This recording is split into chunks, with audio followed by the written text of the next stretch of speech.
Good morning and welcome back to the Raisina Roundtable at Tokyo.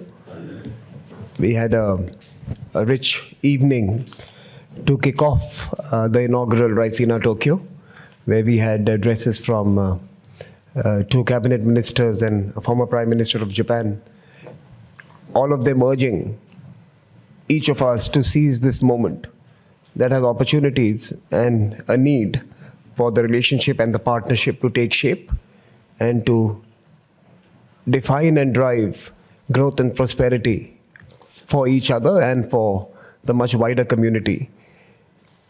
This morning, I'm delighted to welcome the External Affairs Minister of India, His Excellency Dr. S. Jaishankar, who will be joined by Maeda-san, who spoke to us yesterday, and Ninami-san, who also had spoken to us, on reflecting on the importance of this relationship, the landscape that the relationship is operating in, and the possibilities and opportunities that lie ahead, together and with others.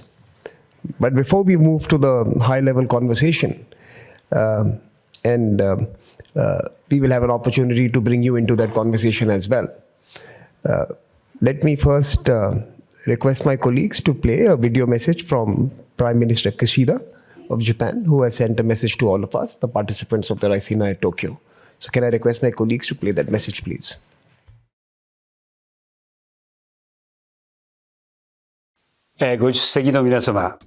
Dear participants, let me first of all congratulate the organizers of Raisina Tokyo Roundtable for hosting the event with the great support by the internationally renowned Observer Research Foundation, Japan Bank for International Cooperation JBIC, and Japan Association of Corporate Executives Keizai Doyukai. I also wish to extend a warm welcome to guests from India and from around the world who have gathered in Tokyo. Welcome to you all. As the international community stands at a historical turning point, actions that deviate from the trend in pursuit of global integration have emerged.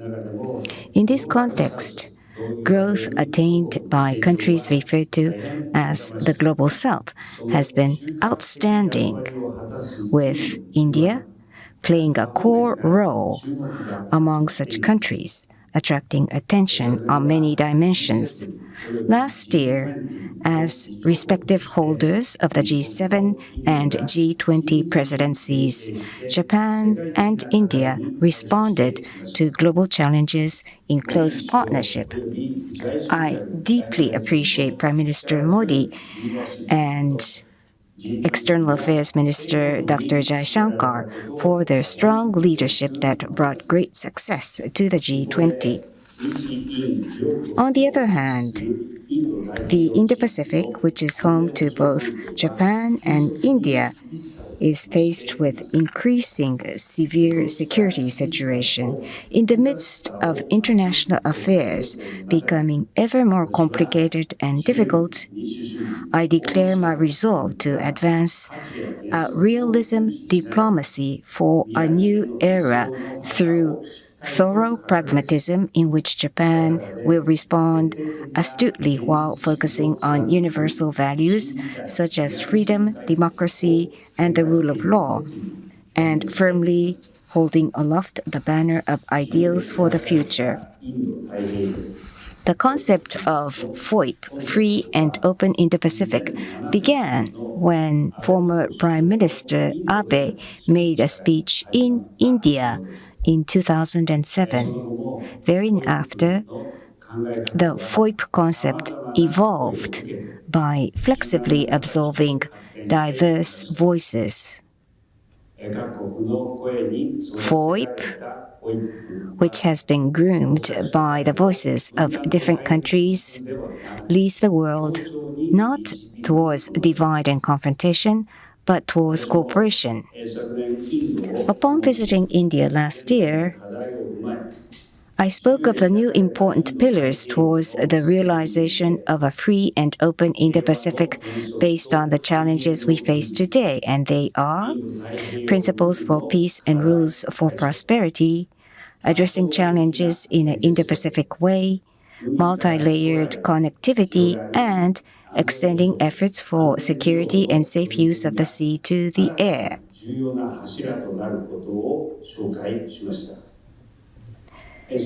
We will engage in a whole-of-government effort to realize FOIP, to further mobilize private capital through a review of items on the menu for development cooperation and amendment of the JBIC law.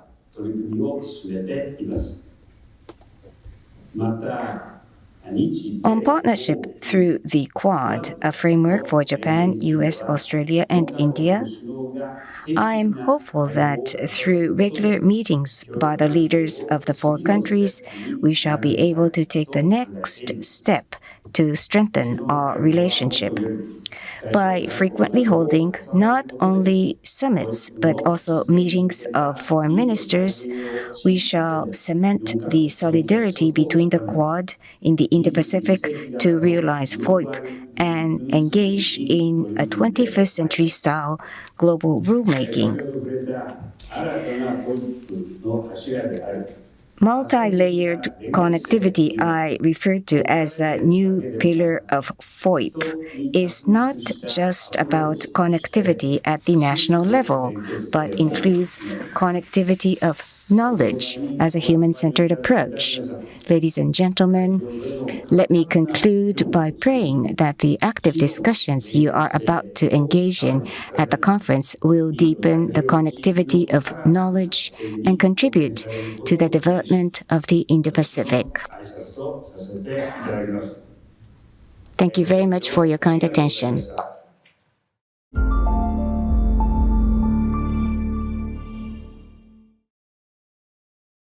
We will now proceed to the live segment.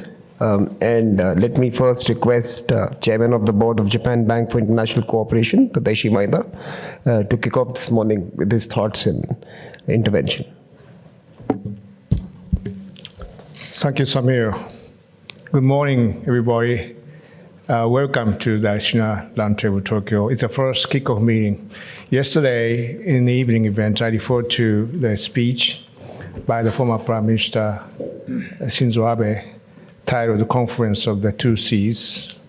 Prime Minister Kishida also referred to this speech. Two great nations in Indo-Pacific, India and Japan, both supporting freedom, democracy, and rule of the law. And this is a huge potential for the cooperation with two nations as a member of the Quad that Mr. Kishida also referred to. However, what's right now, that what is doing right now is not big enough compared with the potential.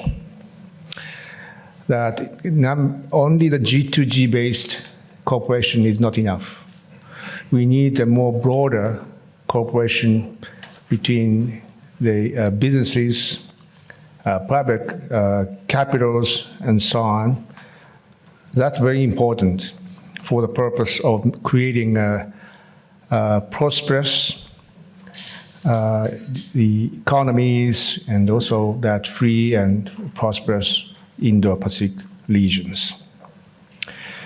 India, starting of Prime Minister Modi's and his administration's effort, in 2016, enactment of the bankruptcy law. In 2017, abolishment of very cumbersome the indirect taxation system and introduction of the GST. In 2020, a simplification of the labor law. In 2021, introduction of a PLI, production-linked incentive, which to motivate more foreign direct investment from abroad to India. So in absence of the strong leadership of the Prime Minister Narendra Modi and Dr. Jaishankar and the post-Modi administration, it was not able to achieve. In Raisina Dialogue 2 weeks ago, I had two meetings with a Minister, Ashwini Vaishnaw, who's in charge of IT and also the telecommunication and railways. I learned from him that for 10 years since 2014, under the Clean India campaign, the Modi administration created 100 million toilet for sanitation system in India.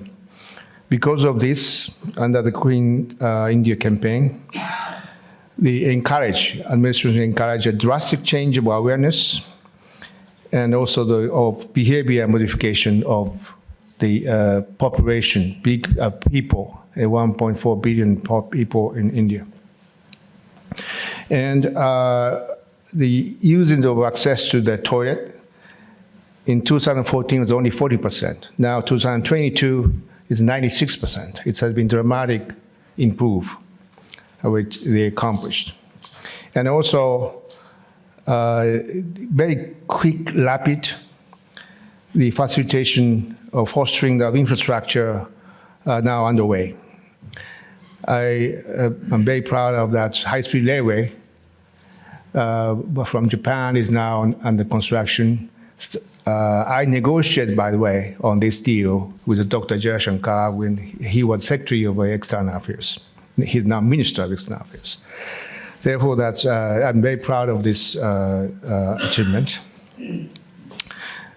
And our bank, JBIC, is also very strongly supporting the infrastructure building up in India, including Dhrera semiconductor cities, and also DMICDC. I was the director of DMICDC with Amitabh Kant, a friend of mine, who was a G20 Sherpa last year. And also under the framework of Quad, we made a contribution to support the COVID-19 vaccination production in India. And also that we are going to make financial support to a construction data center by NTT nearby Mumbai Sea. And since 2020, for 4 years' time, that JBIC already provided $14 billion US financial support. And most recently, using that bankruptcy law, the Nippon Steel, one of the sponsors of this event, they made a huge investment to acquire the SR. It's a bankrupted steel mill company, and expand this steel mill of SR, which is a very important and necessary initiative towards carbon neutrality, because they're not using coking coal for making that steel.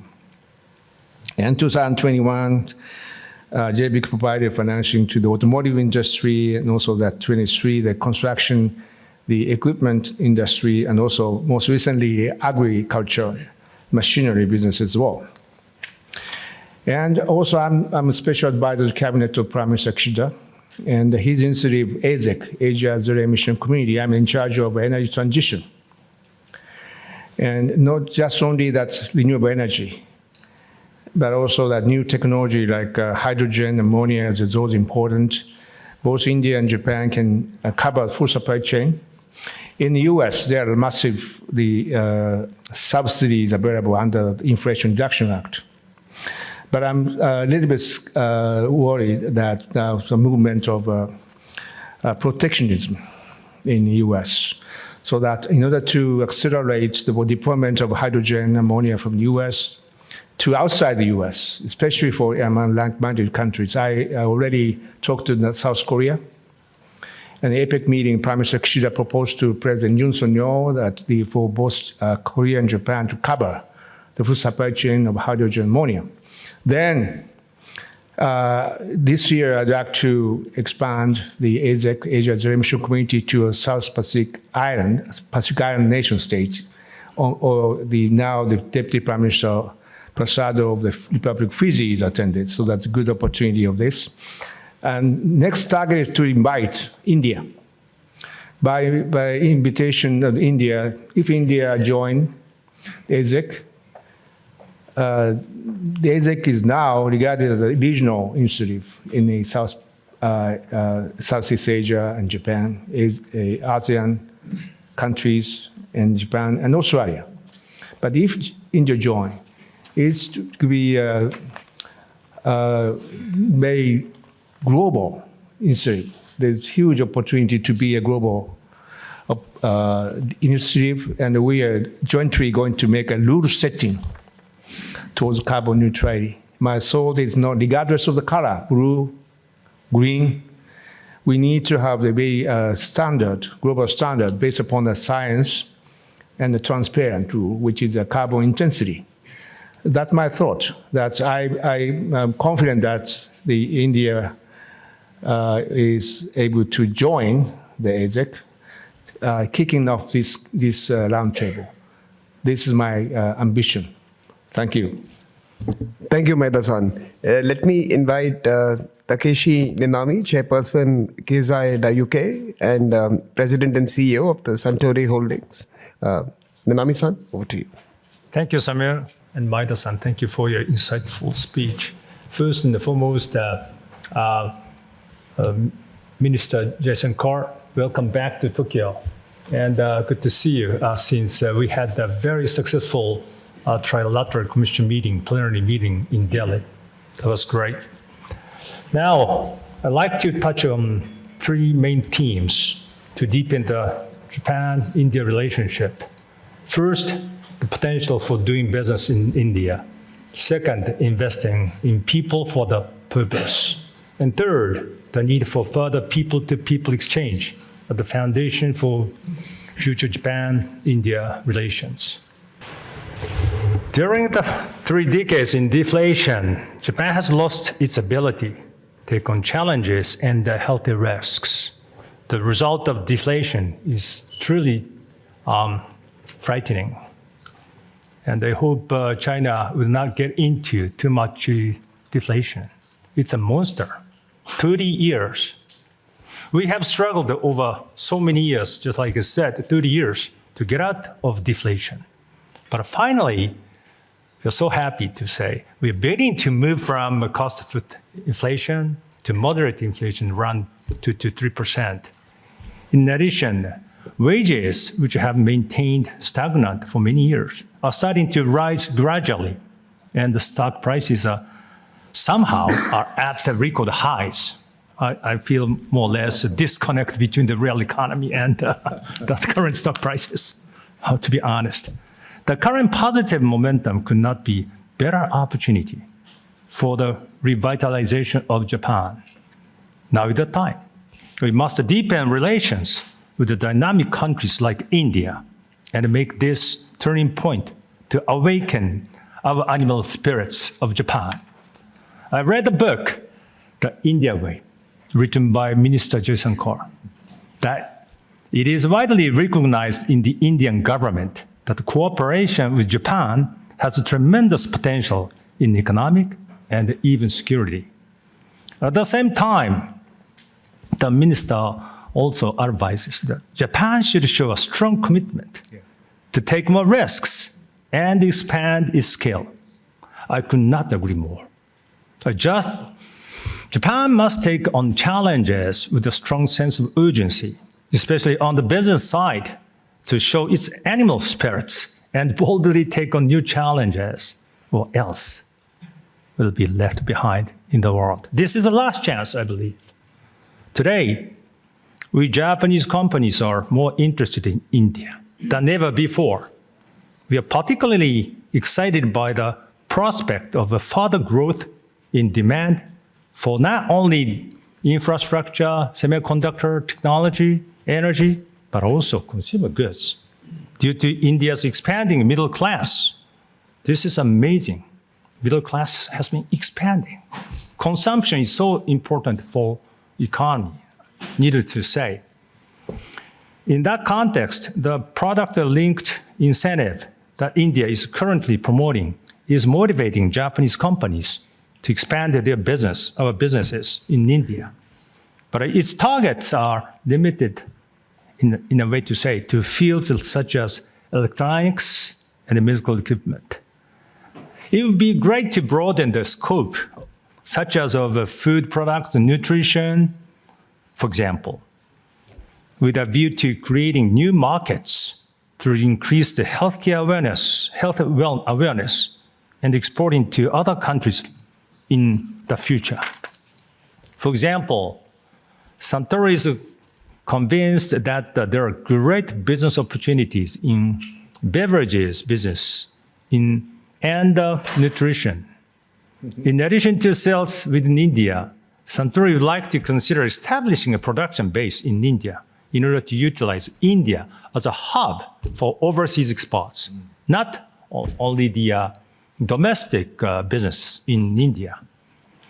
In addition, we'll explore the possibility of health food products, nutrition, targeting Indian consumers who are very much conscious about the health after the COVID. In order to further develop various industries, a stable supply of energy is absolutely essential, not to mention attracting investment. We recognize that this is a common issue that both Japan and India face now, which is that our countries do not have natural resources, and that there is great potential for cooperation in solving this issue. For example, the National Green Hydrogen Mission that India is pursuing. This is very interesting. Japan's strength lies in the technological capabilities in the areas of hydrogen production, as well as transportation, steel, and power generation on the hydrogen utilization side. The utilization of nuclear power is also very important. Regarding nuclear power generation, Japan has had some major unfortunate accidents, as you know, in Fukushima, but has gained experience in safety measures as a result. I think these safety measures are the best in the world, though the accidents were so unfortunate. I believe that's a human error. I think that Japan's know-how on safety measures accumulated through these learnings over many years can be applied in even in India, I think. So I would like to share, for the sake of the very safe reactors using the nuclear. To order the effective utilization of nuclear power in the future, I believe Japan and India should also progress joint research on nuclear power. Second, in order to innovate, we must thoroughly develop human resources and strengthen basic R&D. This is no longer an era in which a country can conduct R&D only domestically. Collaboration among friendly and allied countries is indispensable. With economic security in mind, we must think about how to deal with the geopolitical tensions very successfully. And there is an increasing need for Japan and India to work together to develop human resources. Rather than covering all areas, we should focus on areas of national importance, such as quantum, biotechnology, and healthcare, including preventive medicine. Healthcare, in particular, is directly related to improving human well-being. Japan is well-positioned to collect a large amount of data on its declining birth rate and aging population, while India, with its strength in digital technology and young people, but eventually people are aging, has the ability to use the data and AI to a great extent. This is exactly where Japan and India can collaborate without needing a conventional Western-centric innovation approach. Cooperation among universities, as well as research institutions, is very important. For example, Japan has the Okinawa Institute of Science and Technology, we call OIST, ranking 9th in Nature in 10 years. An interdisciplinary graduate university in the field of science and technology, which brings together outstanding researchers from abroad. Definitely, we should invite from India to conduct a high-quality basic research. As I mentioned, by inviting talent from India to come to Japan as well, potential new innovations will emerge, and vice versa. We will send our talented people to India. Third, lastly, is the need for more human exchange, as noted in Minister Jayashankar's book. There still remains a gap in thinking between India and Japan, and what both sides need to further deepen Japan-India relations is continued dialogue to facilitate understanding. I myself visit India on a regular basis. I'll be there a week from now, visiting major cities. And I'm greatly inspired every time by the Indian people's hope for the future. So because of this context, Keizai-do Yukai also believes that it is important to first learn about India much more with an open mind, and has therefore established a committee on India for the first time in 11 years. And that, of course, this is led by Chairman Maeda. Thank you, Maeda-san, for your time as a chairperson. And we would like to send the mission every year to engage, covering many areas. And we'd like to have deepened the trust between two countries. The key is to establish true trust, not simply connection based on, I would say, superficial interests. Such a real trust can take a long time, perhaps 10 years, perhaps 30 years to cultivate.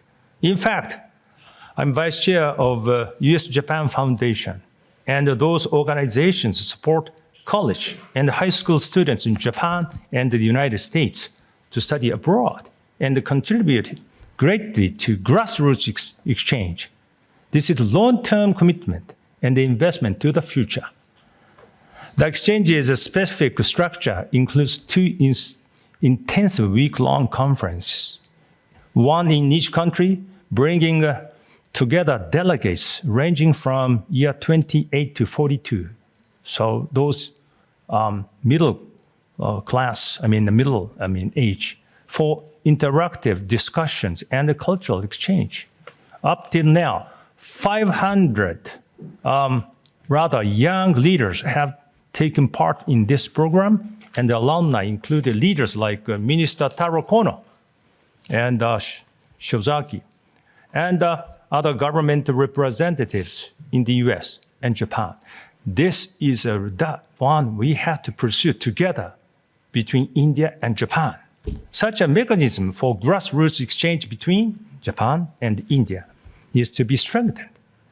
So, for example, institutions should be established to collect donations, to create the endowment from corporations like ours and other organizations to be directed at nurturing the next generations of pro-Japanese, pro-Indian leaders, thereby building a foundation of real trust between the two countries.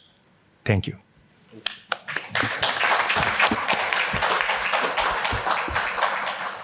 Thank you very much, Mami-san. Now, without further ado, let me invite the Honorable External Affairs Minister of India, Dr. S. Jayashankar, to address us. And after that, we will have a little bit of a conversation with you, sir, and pose a few questions from the audience and from others. Over to you, sir. Thank you. Thank you, Samir.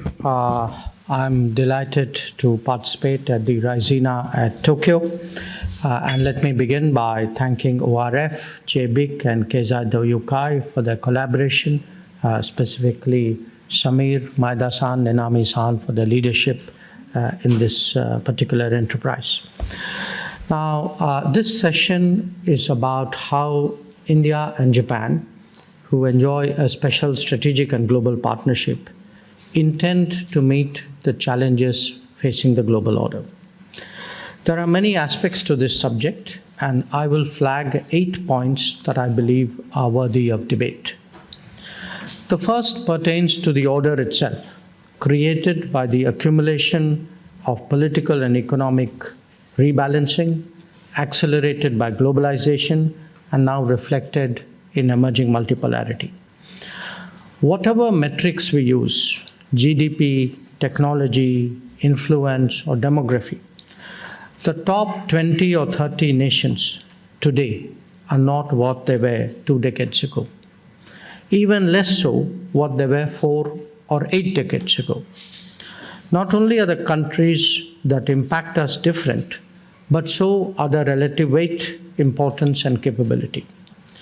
As a result, new balances are being sought and occasionally achieved.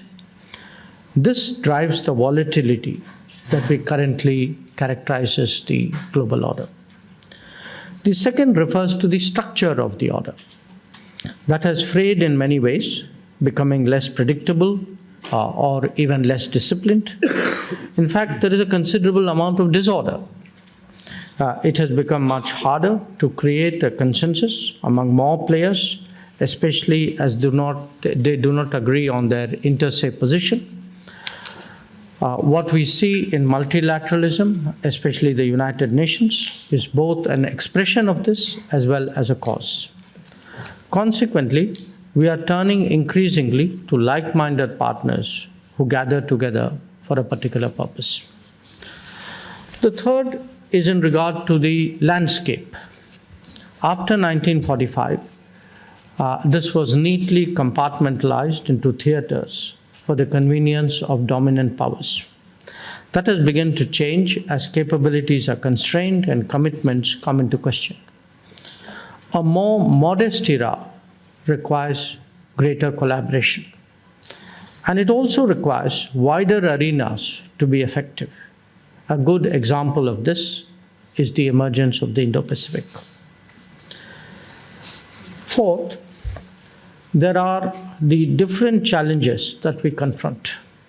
3 decades of globalization have created tremendous economic and technology concentrations, which now have major strategic implications. These have led to the leveraging of trade, of investment, connectivity, resources, even of mobility. In many cases, the nature of power itself has undergone a change. This has been aggravated further by the impact of technology. National boundaries no longer provide effective defense. On the contrary, every technology advance, AI or chips, green or clean tech, space or drones, has also brought its own new vulnerabilities. Few nations can deal with it on their own. At the same time, the competition for primacy has also become more intense. Fifth, to add to this mix is a shift in global attitudes.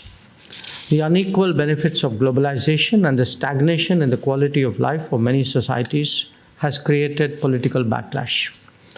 The trauma of COVID has made the world even more insecure. We have all experienced what it is to depend on others for basic necessities. Strategic autonomy is therefore sought by many more countries and regions. Sixth, in this background, it is not surprising that global risk-taking has been on the increase. We see it in conflict in Europe, in disregard for international law in Asia, and in the ongoing developments in the Middle East, and often in the weaponization of the normal. Long-standing agreements are not being necessarily observed, raising question marks about the stability of the environment in which we all operate. Seventh, the most universal expression of the global order is still the United Nations. Its reform is therefore of paramount importance. As fellow members of the G4 grouping, India and Japan seek to make the UN structures more contemporary.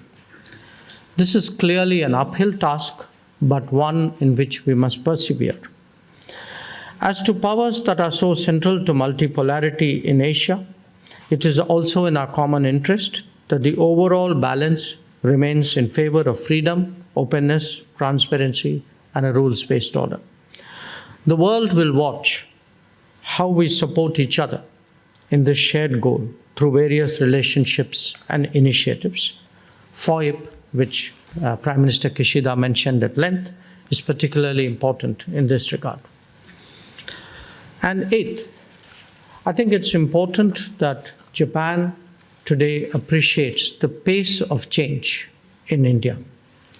This is a country today which is building 28 kilometers of highway every day, which is creating 8 new airports every year, which is establishing 1.5 to 2 metros every year, which has, for the last 10 years, built 2 new colleges every day, and which has doubled its technical and medical institutions and output.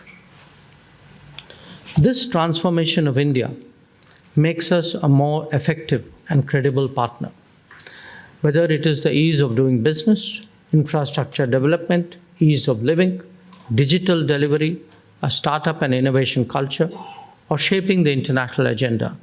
India is clearly a very different country today. This is important for Japanese to recognize. Summing it all up, the world is now more volatile, uncertain, unpredictable, and open-ended. This is the prospect that India and Japan have to confront, both from their national perspectives as well as from the point of view of their own relationship. Can we safeguard stability, security, freedom, progress, and prosperity for ourselves, for the larger region, and indeed for the world? So with that in mind, there are a few propositions that are worth examining. One, can our economic weight be a greater stabilizing factor? Between India and Japan, trade has stagnated, but investments have been much more dynamic. Is there scope for a big jump? And I refer here to what Ninami-san said, that today Make in India and Export from India are 2 possibilities which should be explored by Japanese companies. Second, the deployment of technologies that are on the horizon is clearly going to be a game changer. Is there scope for collaboration in that regard? Obvious examples are the semiconductor domain, electric mobility, renewables, artificial intelligence, and space. But can we build the necessary talent connect? Third, as 2 nations with strong climate change priorities, can we develop a practical cooperation in support of our global objectives? Japan has a history of involvement with logistics and mass transportation in India. While our energy trajectories may have been separate so far, green hydrogen and green ammonia are bringing many potential partners together. Are these new areas worth exploring? 4, connectivity is also acquiring greater salience with new production and consumption centers. India is today working on major corridors, both to its east and to its west.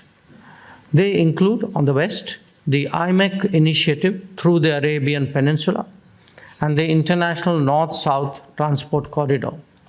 And to the east, the Trilateral Highway in Southeast Asia and the Chennai-Vladivostok route that also has polar implications. Now bear in mind, if these corridors, when they are completed, essentially would connect the Atlantic to the Pacific through Asia. Our 2 nations have converging views about the need for transparent and collaborative connectivity. So how can we collaborate in this domain? A 5th proposition is that in a world where global commons and global good is being shortchanged every day, greater development efforts by the more capable international players is imperative. As a voice of the Global South, India is particularly conscious of this responsibility. Our development efforts today span 78 nations across different continents. Can India and Japan coordinate in regard to their development assistance? Sixth, the responsibility to safeguard and secure is no less onerous. Maritime safety and security have become particularly pressing concerns. We can see that at the Red Sea every day. We've just had the first casualties there in shipping. So have issues of cybersecurity. At the same time, the challenges of the past and the present remain very, very much with us. Counter-terrorism is a good example. It is also necessary to strengthen our defense capabilities for the benefit of the larger region. This family of defense and security concerns are likely to occupy a larger place in our thinking. So let me conclude with three broad observations. One, the world is heading for re-globalization with building of resilient and reliable supply chains and trusted and transparent digital transactions. India and Japan are natural partners in that regard. Two, as democracies and market economies, we also share basic affinities. Our commitment to a free and open Indo-Pacific is being taken forward by the Quad with each passing year. The value of this contribution is also being increasingly appreciated across the world. And three, as we look at the opportunities and challenges of the future, the comfort we have built up is a foundation today to think more ambitiously. The progress in India in the last decade promises even more for our partnership. This gathering has been convened precisely to assess the future of our collaboration. I look forward to its deliberations. Thank you.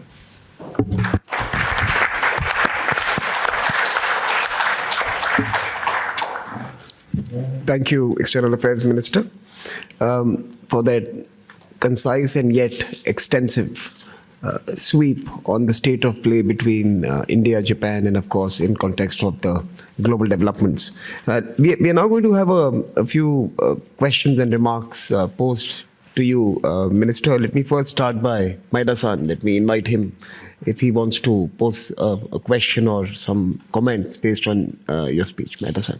Thank you. Actually, that both speakers of the Nami-san and Dr. Jaishankar talk about huge opportunity of cooperation with two countries on the various sectors, and also the broader spectrum.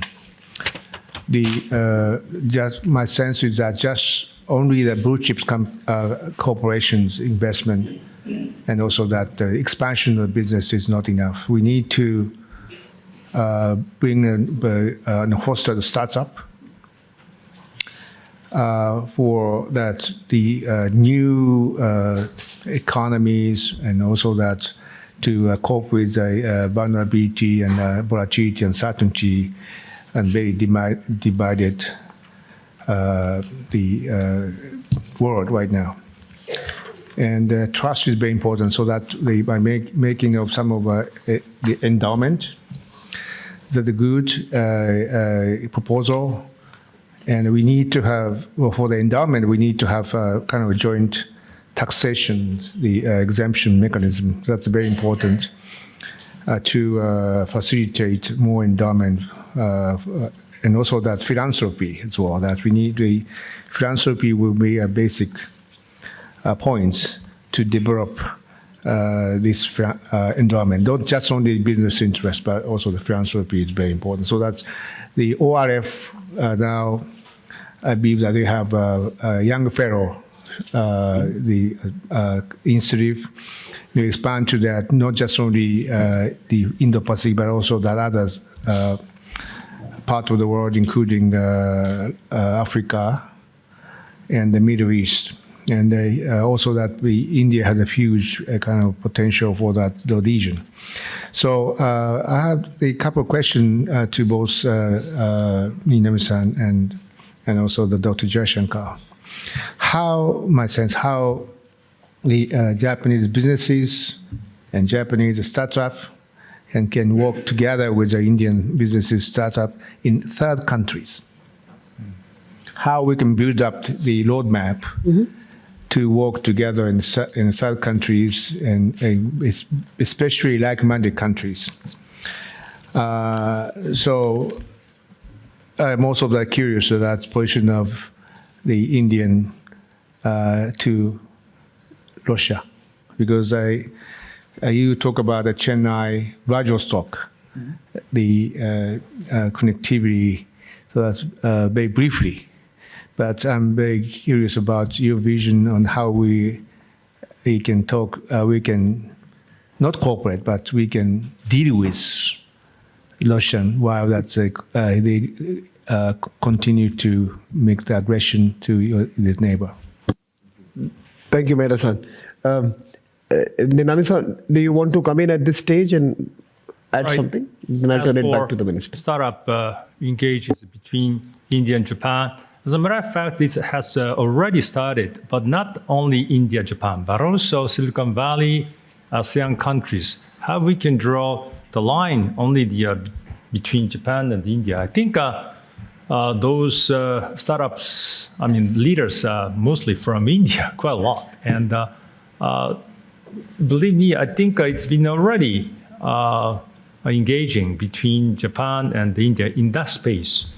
But how to promote the activity is the issue. So we, Keizai Yukai, are working with them, and the METI is supporting startup activities in the region and in the Pacific region.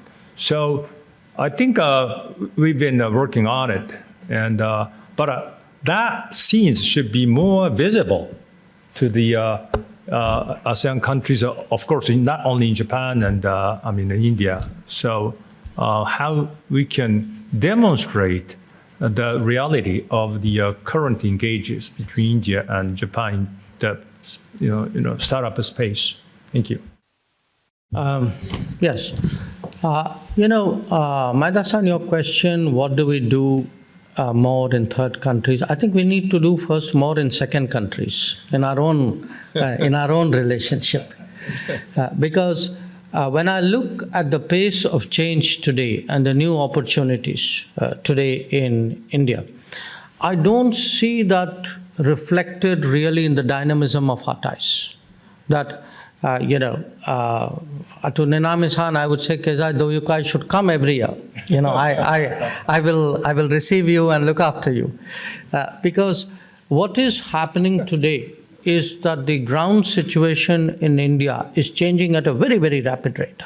Even we who live in India today struggle to keep up with the pace of change. I go to the same city or town which I went 2 years ago, and I find it's very different.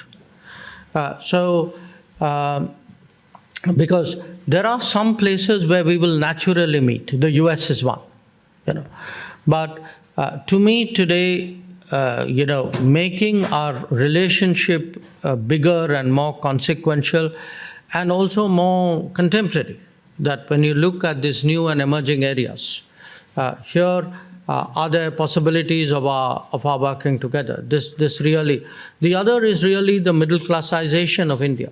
That when we, just look at it, what is happening bottom up. Okay, in the last 10 years, you actually have had 250 million people who would have been classified as being in absolute poverty now get out of it, which really means the baseline of the society has moved up. So you're creating a new middle class, you are creating a new middle class, you're creating upper middle class. So all of which, even for your business, is new demand and new consumption. So I think that's probably where we should be putting our energies. The Russia issue, what is happening, what happens sometimes in life in history is that things are not always go the way they are expected to or the way it is calculated to. Essentially, if you look at the last 2 years, Russia has, because of the Ukraine conflict, today the Russia-Western relationship has broken down. Okay, Economically, it means that a lot of access which Russia had to the Western world is no longer there. And historically, Russia has always put a premium, that is the main access for them. So you actually have today the prospect of Russia turning more and more towards Asia. It can also turn to other continents, but I would say Asia is the most dynamic possibility for them. So we are already seeing a flow of Russian trade, of investments, of resources, of even collaborations towards Asian destinations. I don't think it will be a short-term trend. I think what will happen if this continues for a few years, in any case, Russia will, obviously, once it is set, who will give it up? So they will consolidate on that. So I expect actually, in a way, almost like a change in Russia's direction towards the world. And I think it has very interesting implications for us in Asia, because like any big power, Russia will also want multiple options. Let me bring in a few in the room, and we'll collect a few questions and then turn it back to you, sir. Can I bring Wong Kim Yin, CEO of Sembcorp Singapore? Yes. First of all, thank you to the organizers for having us here. Sembcorp is a company that is based in Singapore. And I want to echo Dr. Jaishankar's this comment about the pace of change in India. We experienced it firsthand over the last few years. We invested some $5 billion into India, most of it in the last 3 years. So we are focused in renewables and now working with Japanese partners to develop hydrogen business.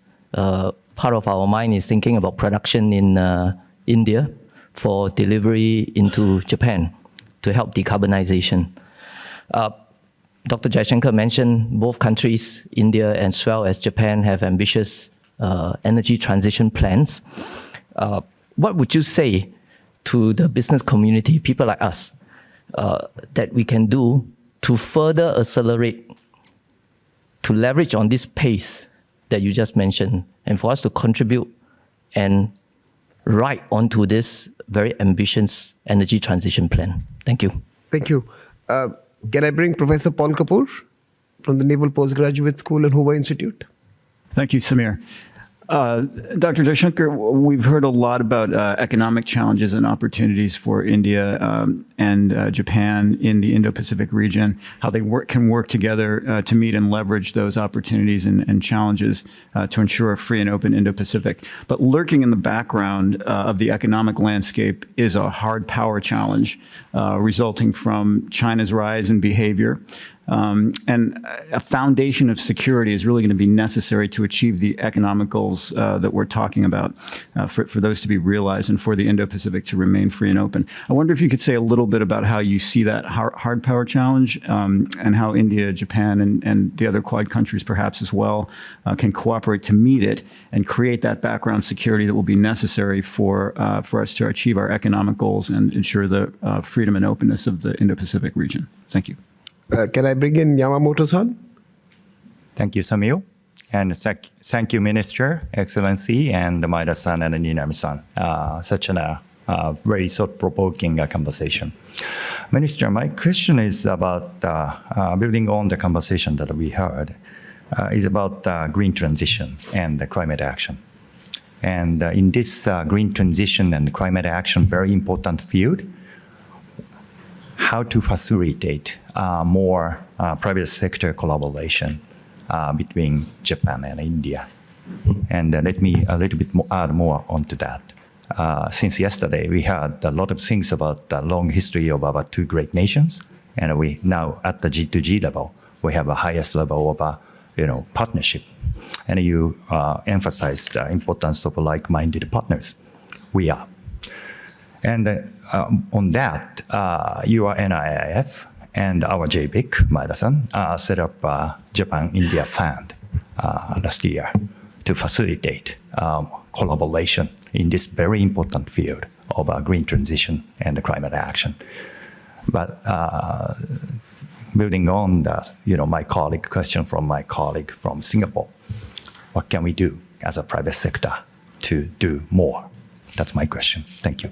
So can I just add something to that question? In your assessment, is the P2P or the B2B, the business to business and the people to people, underperforming vis-a-vis the G2G in the India-Japan context? Okay. You already have that. Great. Now, final intervention is from Indranil Chitle from Pune. Good morning, sir. Sir, the way the Indian economy is poised to grow, we are going to get more and more stable. And that way, how do you see the policy evolve with how India engages with the world? I'll take the three, in a way, economic questions and then come to Dr. Kapoor's hard power challenge. In different ways, you're all asking the same thing. Our colleague from Singapore says, how do I leverage the pace? You are asking, saying, Yamamoto-san saying, okay, there's a green transition, we both are committed to climate, so okay, now what do we do? And my colleague here from Pune is asking, saying, okay, Indian economy is growing, what's the nature of its engagement with the world? I feel one common answer, which is what I pointed to Samir on a slip, is in many, I would say most relationships, today the G2G has actually gone out ahead. So Japan is definitely a case, where if you look at the frequency of, our meetings at various levels, it's very impressive. We are not seeing enough the similar B2B and P2P.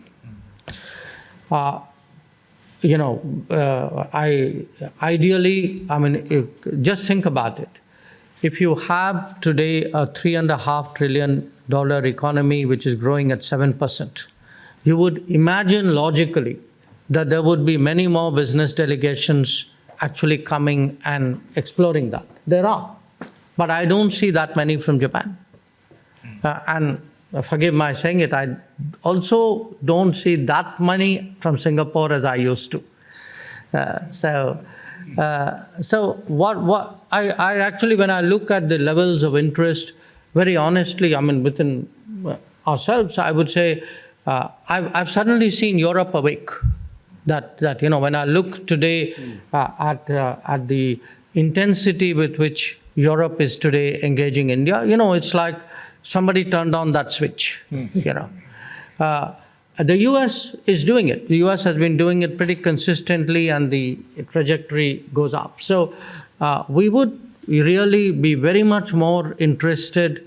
The paradox is, in the Indian mind, the era of reform was the era when we actually consciously moved to the economies east of India. So for us, look east, act east, ASEAN, then the Northeast Asia, Japan, Korea, China. This is associated with the last 30 years. So, and there is suddenly with Japan, the weight of history is positive, the government relations are very good, the country branding is great. So you have everything going for you, but I'm not seeing that the business community really take up that challenge. There is one requirement in a way, and that's particularly relevant for Singapore. When my colleague sitting here with me on my right asked, what does India do now? The Indian economy is externalizing. If you look in terms, the trade levels are going up, exports are going up, FDI, both inward, outward, are going up. We have much more portfolio investments coming into our stock markets. When I look at the levels of travel, that is going up. In fact, one new trend we have seen is actually mobility. That more and more Indians are going out professionally, either as skills and STEM talent, or as service providers, or in certain geographies even as blue-collar workers. So if you ask me what is the direction we're going, definitely the engagement with the world is getting deeper. And again, from the government point of view, we are trying to give it some shape, which is why we have done, in this term, 2 FTAs with UAE and Australia. We have an FTA with EFTA countries, which is very advanced, with UK and EU under negotiation, and a few others as well. So my urging would be really, that today business needs to stay pace with the government. Also at the P2P level, I look at the total number of Indian students abroad. At any given time, there are today between 1.1 to 1.3 million Indian students abroad. I think not even 5% of it comes to Japan. So you can somewhere, how to translate that goodwill into something more specific and concrete.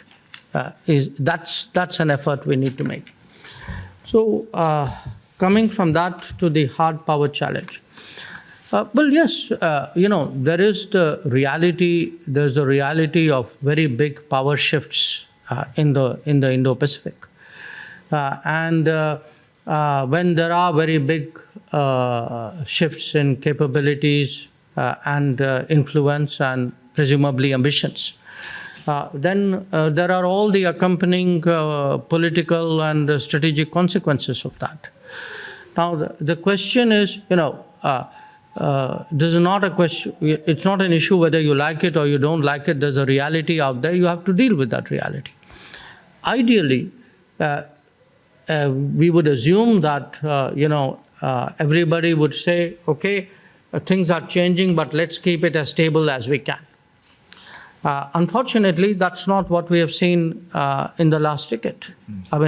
Our own experience in the case of China, for example, is between 1975 to 2020, which is really 45 years, there was no bloodshed on the border. And in 2020, it changed. And today, when we look at the, we can disagree on many things, but when a country actually sort of does not observe written agreements with a neighbor, then I think you have cause for concern here, because it then raises a question mark about the stability of the relationship and, frankly, about intentions.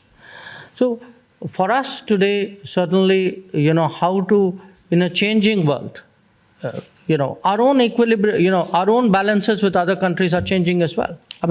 They don't have to be acrimonious, but the balance is changing. We cannot become, in GDP from number 11 to number 5 and everything remains the same. It will not remain the same. But how to create more new equilibriums in a less frictional manner. I think that is today the management of the global order. Some of us are trying to help. Some of us apparently have other approaches. And I think that is the issue. I'm going to take 3 interventions, and I'm going to turn it back to you after that, sir. So let me first turn to, since I've received a note from Varun Batra. Varun, why don't you pose the first question? Short questions. Yes. We need to give him a chance to respond. Good morning. So thank you, Dr. Jaishankar, for your comments. I think just sensing the mood around the room and the gap that the private sector has to fill because the government has gone way ahead in its dialogue.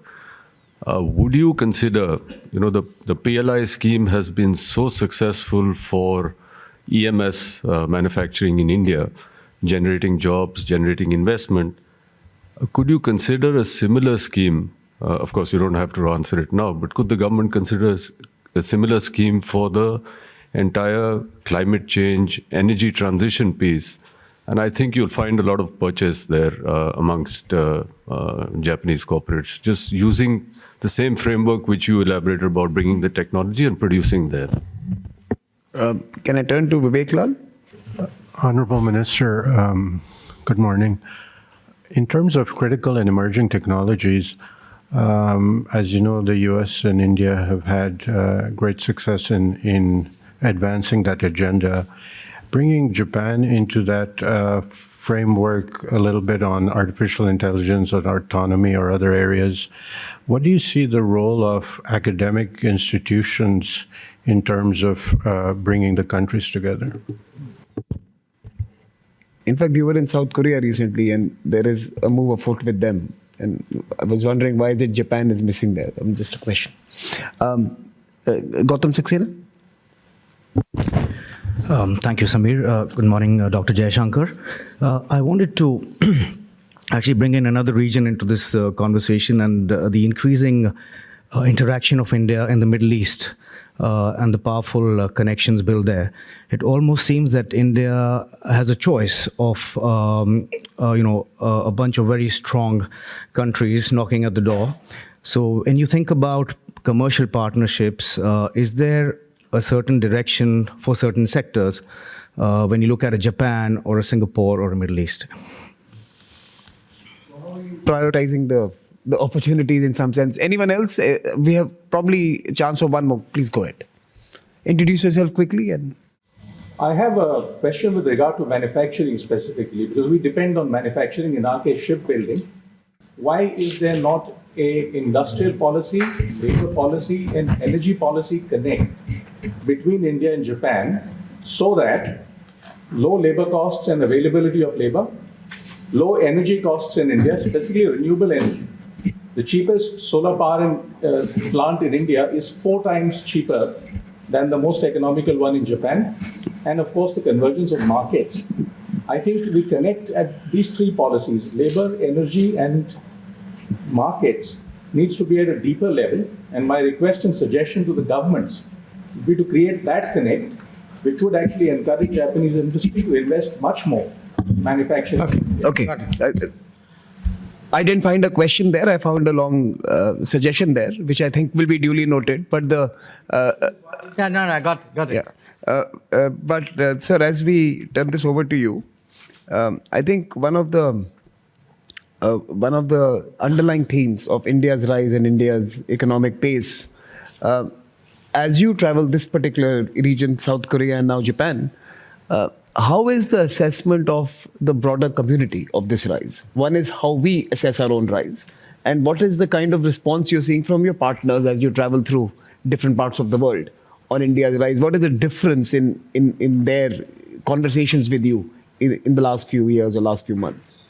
Again, I see some commonalities, what Mr. Batra said, what Ajay said right at the end, and to some extent what Vivek's suggestion was. Some of the current PLI schemes do have climate action implications, some of them. But your point that we should focus it very much more, I certainly note, and I will discuss it with my colleagues. On Vivek's point about involving academic institutions, actually, it's interesting. This is one of the subtle changes which has started happening in India.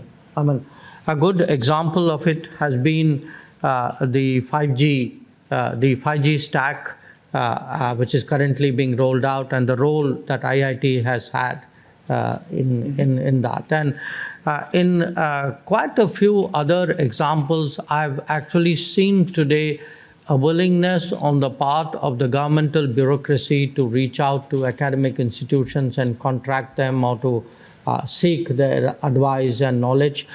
Because, a change, when I speak about the pace of change in India, I would even venture to suggest there's been some mindset evolution.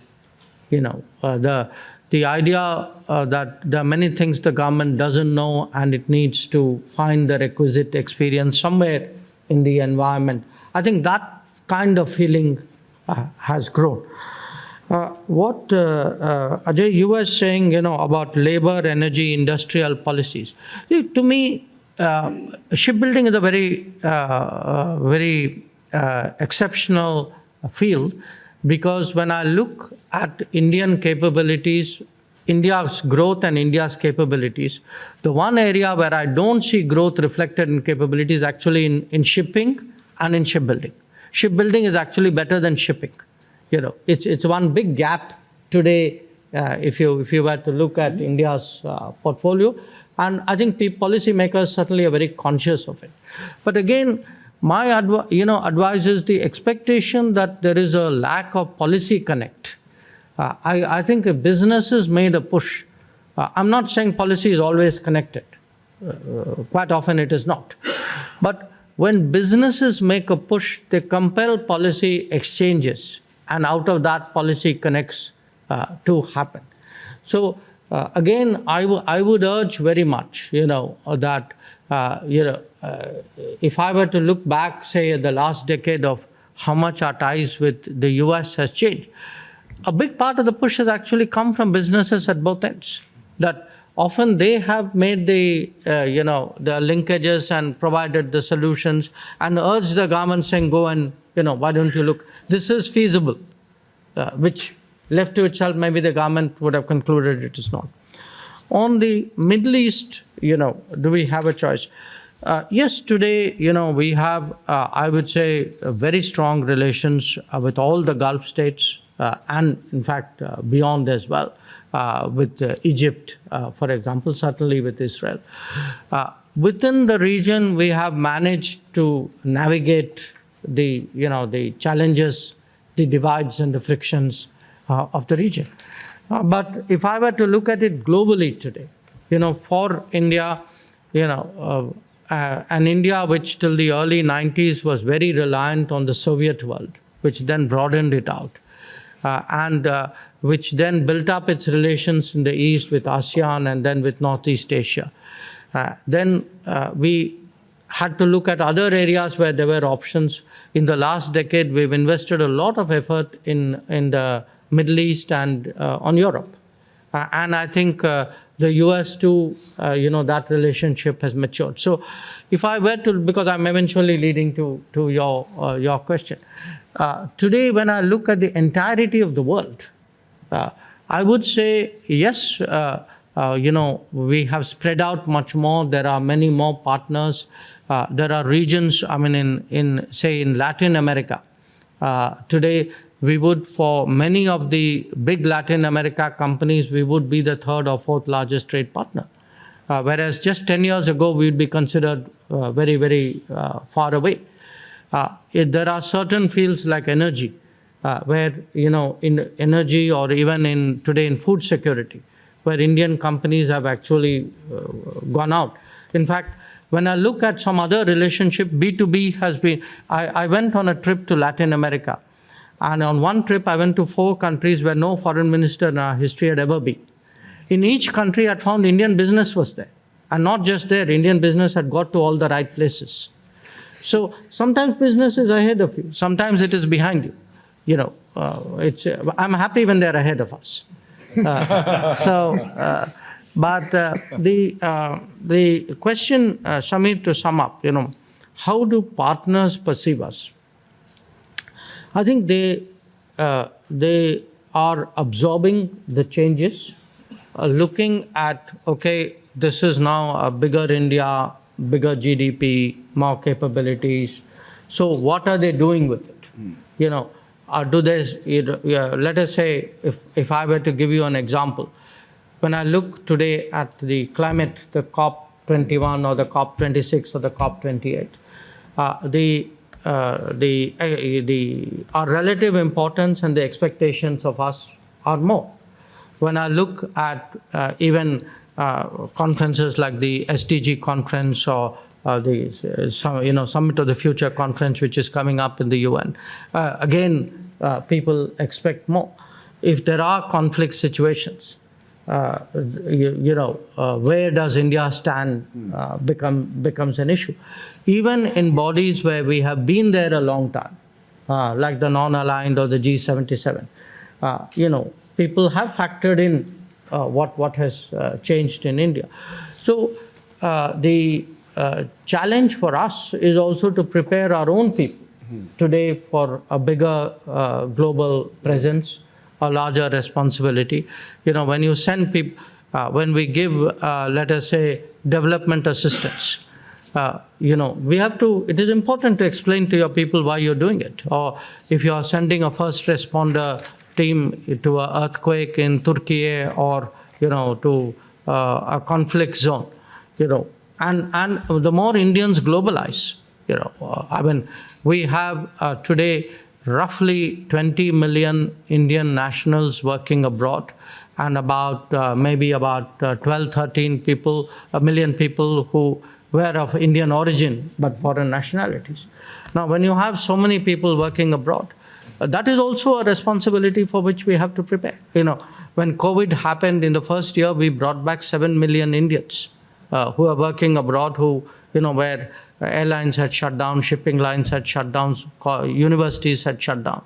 So it's a different era today which we have entered, but we have just entered it. There is a ground there to navigate. But in that navigation, again, I'm coming back like a broken record to my main plea, which is that the India-Japan, I do regard that, because among the relationships, it's not a regional relationship. It is truly actually a globally consequential relationship. And in this world, this digital world we are entering, the world of AIs, of new ISET, the critical emerging technologies, I think there is a much new potential really to reforge that relationship at a higher level. And that would be the message that I would give to all of you. No, thank you so much, sir, for your address and for engaging with all of us this morning. Let me confirm to you that on our part, Maida-san, Ninami-san and I, we are determined that this become an annual feature, and we convene communities from both sides so that we can have common purpose, common vision and a common pathway to the future. Please join me in applauding the Honorable Minister for his interventions this morning.